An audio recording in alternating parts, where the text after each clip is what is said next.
تفضل. بسم الله الرحمن الرحيم. الحمد لله والصلاة والسلام على رسول الله وعلى آله وصحبه ومن والاه. قال ابن آج الرومي رحمه الله تعالى: وللنصب 5 علامات: الفتحة والألف والكسرة والياء وحذف النون. فأما الفتحة فتكون علامة للنصب في 3 مواضع: في الاسم المفرد وجمع التكسير والفعل المضارع إذا دخل عليه ناصب ولم يتصل بآخره شيء. وأما الألف فتكون علامة للنصب في الأسماء 5 نحو رأيت أباك وأخاك وما أشبه ذلك. وأما الكسرة فتكون علامة للنصب في جمع المؤنث السالم. وأما الياء فتكون علامة للنصب في التثنية والجمع.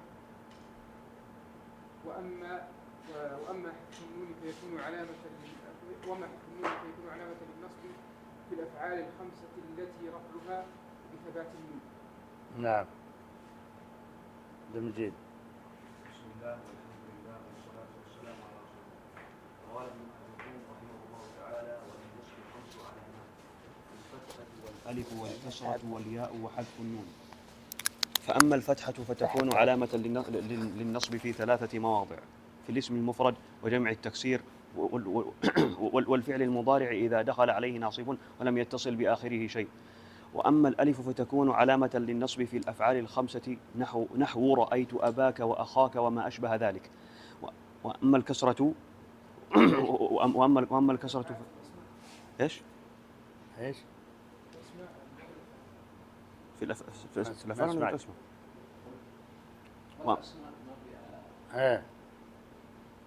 عادي. في طيب. وأما الألف فتكون علامة للنصب في الأفعال في الأسماء 5 في الأسماء 5 نحو رأيت أباك وأخاك وما أشبه ذلك.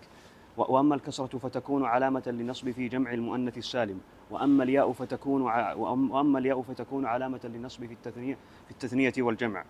وأما حذف النون فيكون علامة للنصب في الأفعال 5 التي رفعها بثبات النون. التي رفعها بثبات النون. نعم.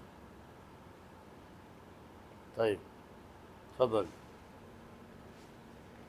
بسم الله الرحمن الرحيم. الحمد لله رب العالمين والصلاة والسلام على رسول الله. أما بعد، قال الشيخ محمد محي الدين عبد الحميد رحمه الله تعالى في كتابه التحفة السنية حسن عليك، في كتابه تحفة السنية بشرح المقدمة الأجرمية، قال: والحرف ما لا يصلح معه دليل الاسم ولا دليل الفعل. وأقول: يتميز الحرف عن أخويه الاسم السنية. أين من إيش معنى السنية؟ نبهت إيش معنى السنية عبد العزيز؟ من السني السني. أيوة. من السناء يعني. من السنة. إيش السنة؟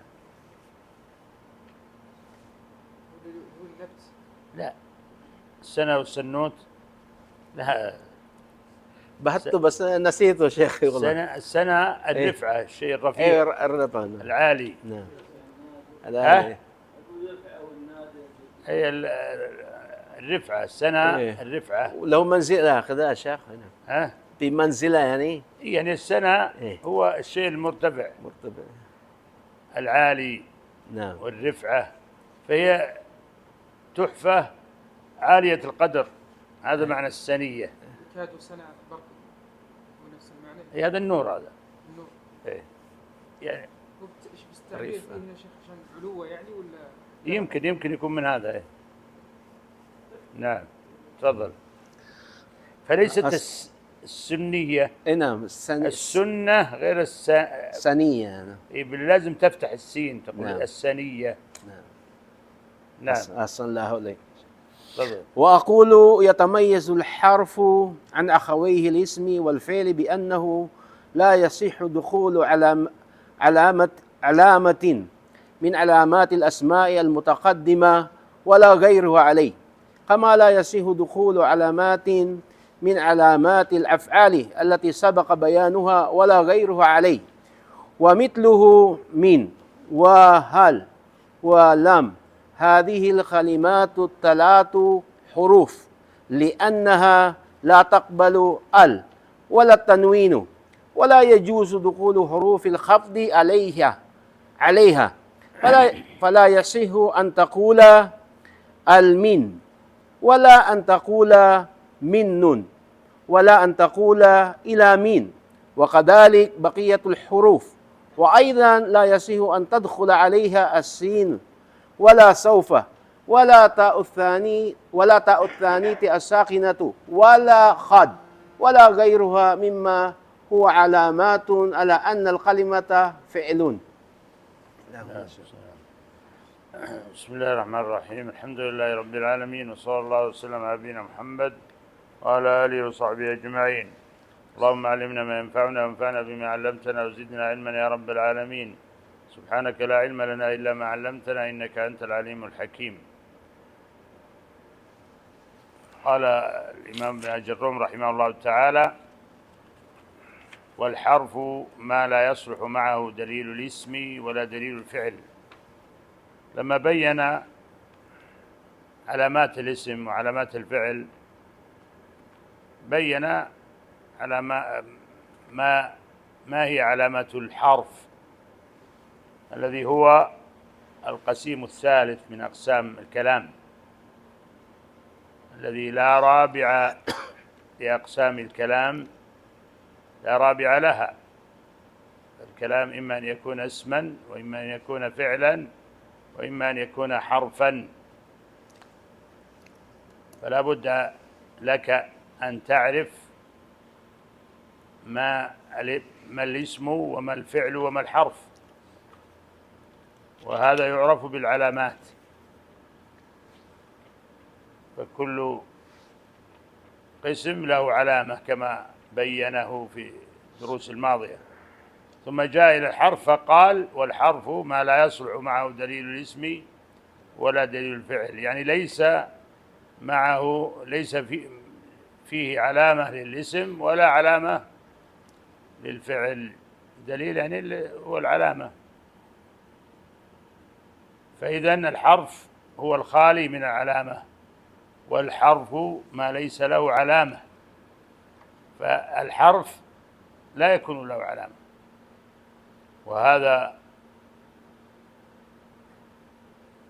يعني يسهل أن تعرف الحرف مباشرة، لأنه ليس له علامة. حتى مثل بعض الشراح قال: لو أنا عندك 3 أثواب وكل واحد وضعت له علامة، ولا يعني 2 لهما علامة والثالث خالي من العلامة، ما وضعت عليه علامة، أيهما أسرع في الإخراج؟ الخالي من العلامة.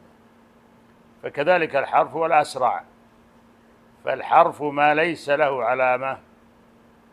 أو قال هنا عند ابن الجروم رحمه الله: والحرف ما لا يصلح معه دليل الاسم ولا دليل الفعل. المقصود بالحرف هنا ما هو؟ الحرف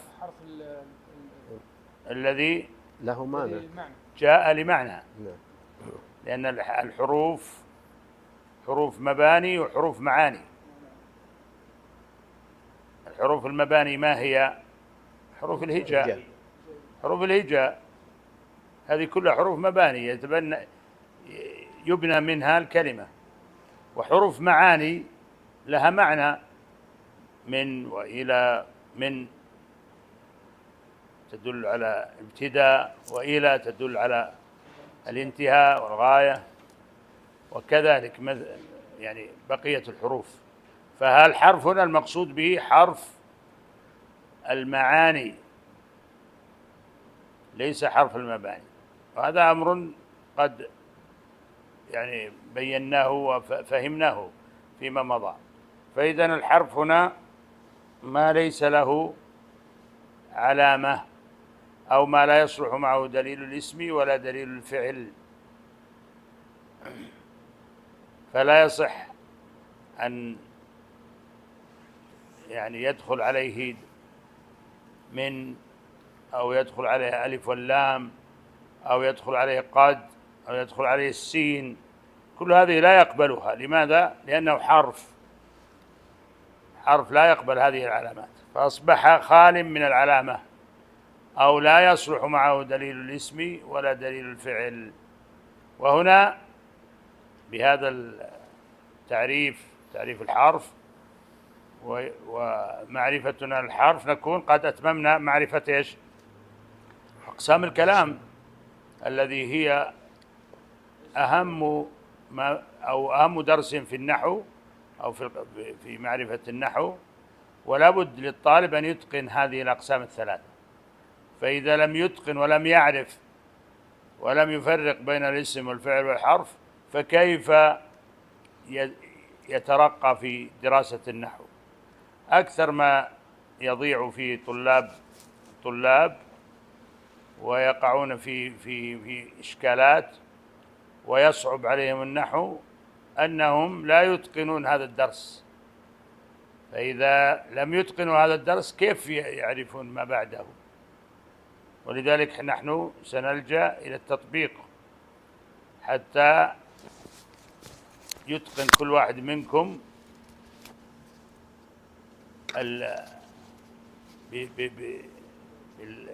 بالتطبيق العملي هذه الأقسام الثلاثة، اللي هي الاسم والفعل والحرف. هذا من أهم الدروس، وإذا لم تتقنه فلا ينبغي أن تتجاوزه أبدا. وإذا تجاوزته وأنت لم تتقنه فإن ماذا يحصل؟ يحصل صعوبة في النحو عندك. فانتبهوا، هذه مسألة مهمة جدا.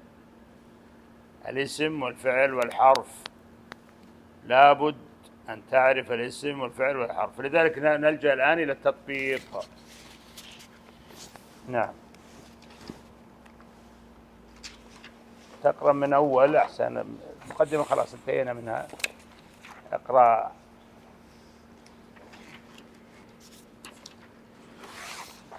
جد عبد المطلب.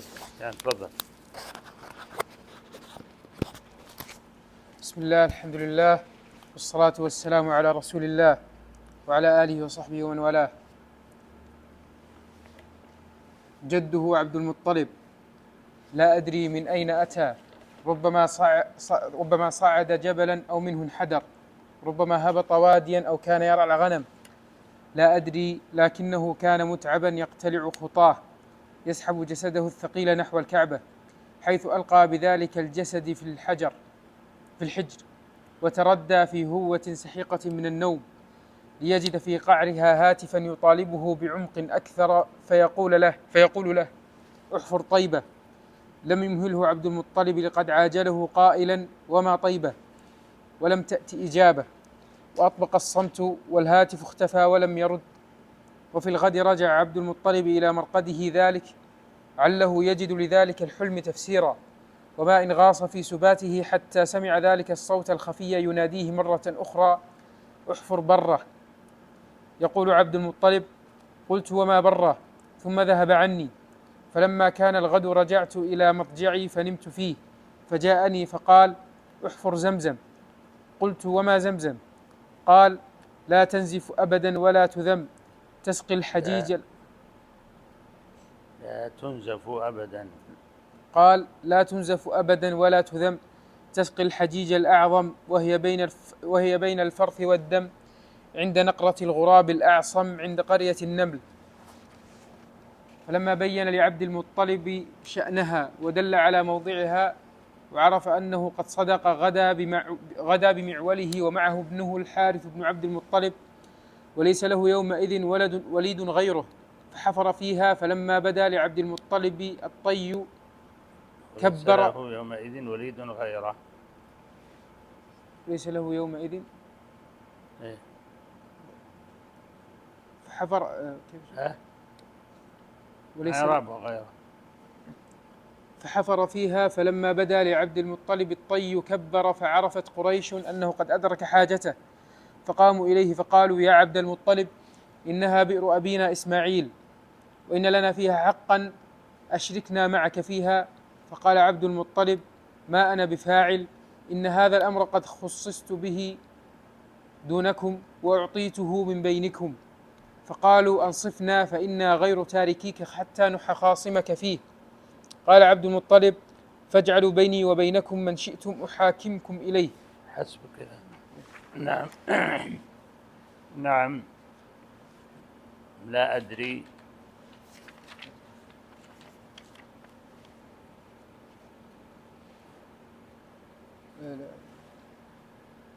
أيوة. لا هنا يا شيخ. إيه. لا هنا حرف. حرف. ما نكمل أول صفحة شيخ؟ وش؟ صح. أول صفحة ما نكمل يعني؟ لا هنا نبدأ من. أيوة. لا أدري. لا هنا حرف. أيوة. ما ليس لها علامة. إيه، ليس لها علامة كما درسنا اليوم. نافية. لا نافية. هي حرف مبنى ولا معنى؟ حرف معنى.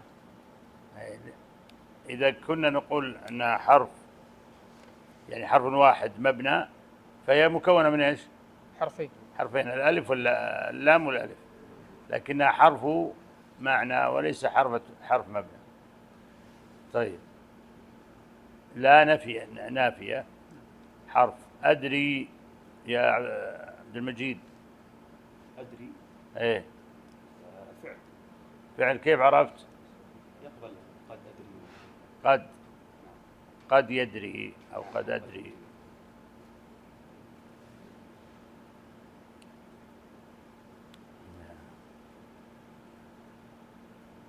طيب، من يا أبو عبد المجيد؟ إيه.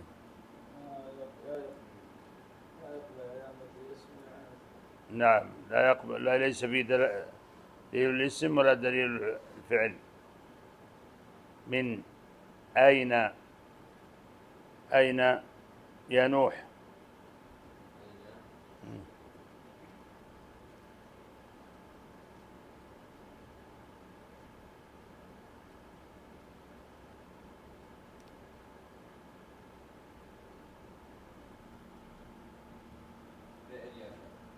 فعل. كيف عرفت؟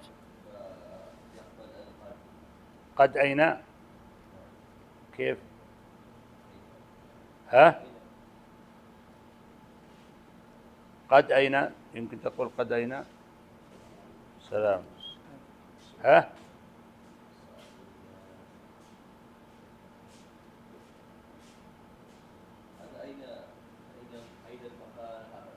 ايه.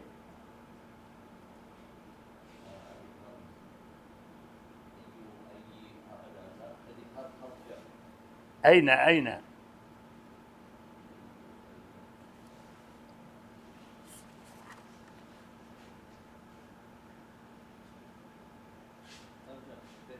فعل، يعني الفعل ما تعريفه، ما علامته؟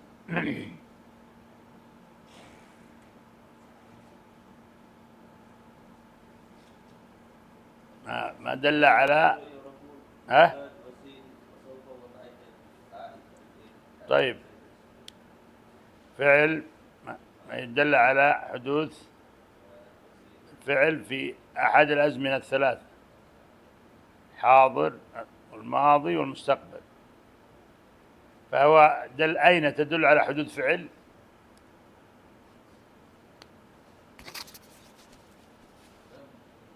ها؟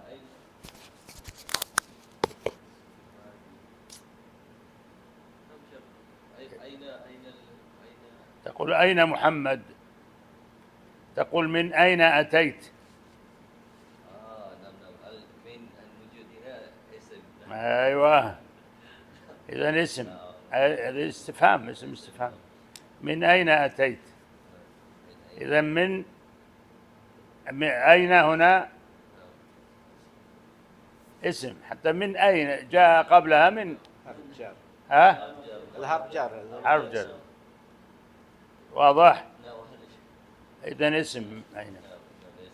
طيب أتى يا أبو عمار، أتى أتى فعل يا شيخ، فعل قد أعطى. لأنه يقبل قد.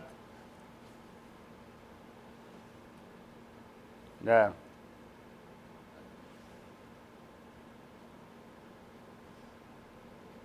طيب ربما. ربما يا شيخ أيوة. ها فعل.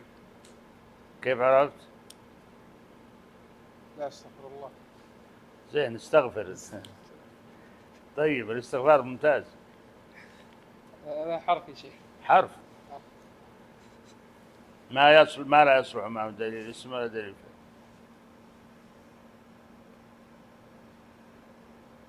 نعم. وأصلها رب، والماء هنا زائدة وهي تكفها عن العمل. كيف تكفها عن العمل؟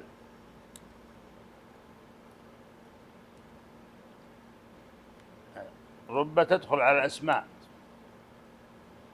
رب ولكن إذا دخلت عليها رب كلمة. إيه، ولكن إذا دخلت عليها الماء فإنها يمكن أن تدخل على أفعال. ربما يود الذين كفروا، أو ربما يود الذين كفروا لو كانوا مسلمين. ها؟ إيه، ربما صعد. أحسنت. فإذا دخلت عليها ماء فإنها كفتها عن عملها الذي اشتهرت به والدخول على الأسماء، وهيأتها للدخول على الأفعال.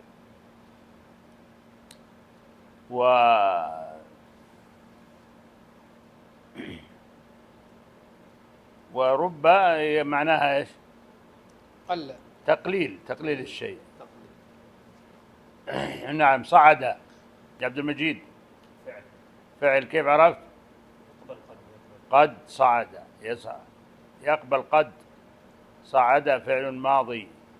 جبلا يا أبو عبد المجيد اسم، لأن فيه التنوين، والتنوين من علامة الاسم. أو يا نوح. هذا عطب شاسع. ها؟ أو حرف. حرف. نعم. اي نعم. تخيير أو شك. حرف يعني أو معناه الشك. ما صعد جبلا أو منه انحدر. طيب حرف منه كذلك. انحدر يا عبد المجيد فعل يقبل قد انحدر. ثم متى درسكم؟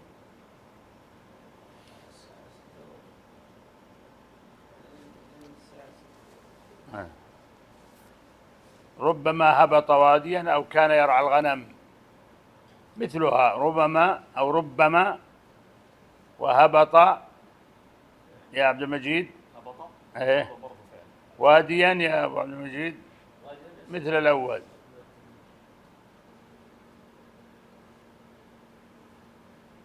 أو كذلك كان ينوح حرف كان. كيف عرفت أنه حرف؟ قد كان ايه. ما هو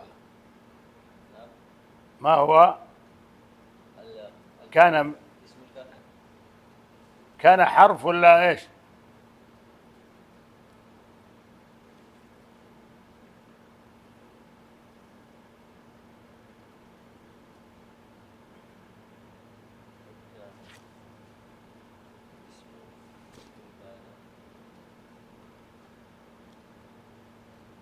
أنت قلت قبل. ماذا قلت؟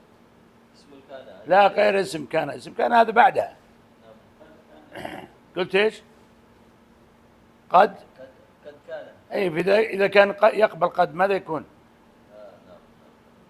ماذا يكون؟ يكون ماذا؟ ماذا يكون؟ أسألك. قد كان فماذا يكون؟ اسم ولا فعل ولا حرف؟ بئر بئر. إيه قل كذا يا أخي، أبدا. قل فعل، لأنه يقبل كان.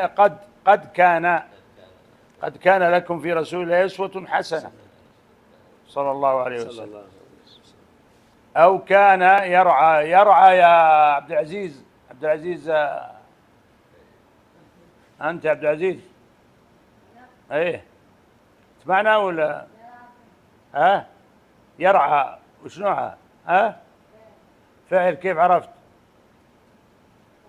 ها سيرعى. أحسنت يا عبد العزيز. يقول عبد العزيز إن يرعى اسم فعل لأنه يقبل السين، فنقول سيرعى محمد الغنم. ما بعد رعاها، الآن تونا الفجر سيخرج الحين. ها ما عنده يا شيخ، ما اختار قد، يعني يمكن لا سيرعى إيه على طول. لا ممتاز عبد العزيز.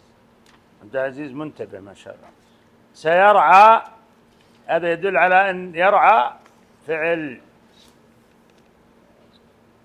فيرعى هنا فعل من أي الأفعال؟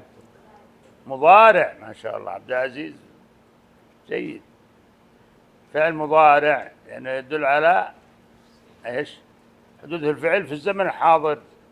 الغنم يا عبد العزيز، الغنم اسم كيف عرفت؟ دخول الف واللام. ما شاء الله يستحق جائزة عبد العزيز ما شاء الله. بس نكتفي بهذا. ها؟ وإياك.